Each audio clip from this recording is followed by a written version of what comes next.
Nous avons en effet lancé un appel à la refondation de la famille centriste. Une famille qui existe, chacun d'entre nous peut en témoigner. Elle existe par ses idées, elle existe par ses valeurs, elle existe par son vécu, mais aujourd'hui, la famille est dispersée et sa voix est souvent inaudible.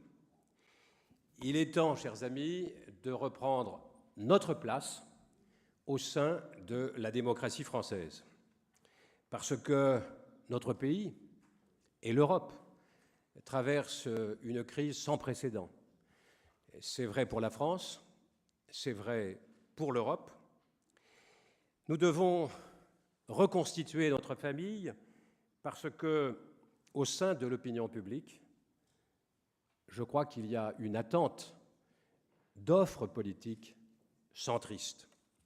Cette attente est attendue, conciliant le dynamisme économique. Nous croyons aux libertés, mais nous avons des exigences en matière de justice sociale, de cohésion, et puis nous pensons que l'heure est venue de redonner de l'élan et du souffle à la construction européenne.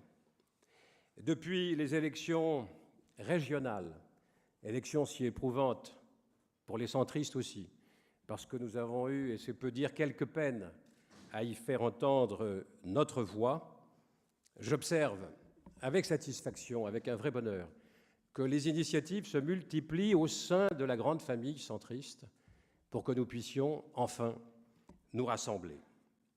Notre ambition est de retrouver notre identité, de retrouver nos repères dans une famille refondée, une famille apaisée et une famille indépendante. J'observe avec satisfaction que depuis 2 mois, il y a comme une stéréophonie entre les députés centristes et les sénateurs centristes. Et c'est lorsque le centre parle d'une même voix que l'on parvient à se faire entendre. Puis-je rappeler que nous avons réussi, c'est pratiquement sans précédent, à faire voter 3 propositions de loi, votées soit à l'Assemblée, reprises au Sénat par les centristes, ou votées au Sénat, reprises par les députés. Il est bien clair que lorsque nous sommes ensemble, nous pouvons peser dans le débat politique.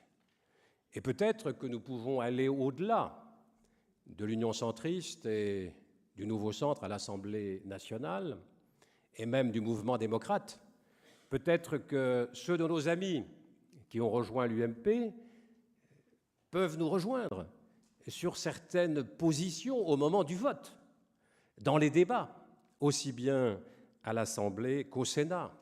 Ceci peut se vérifier en matière fiscale, ceci peut se vérifier à propos de la réforme des collectivités territoriales, dans la lutte contre les déficits publics, ou bien dans l'incontournable réforme de notre système de retraite.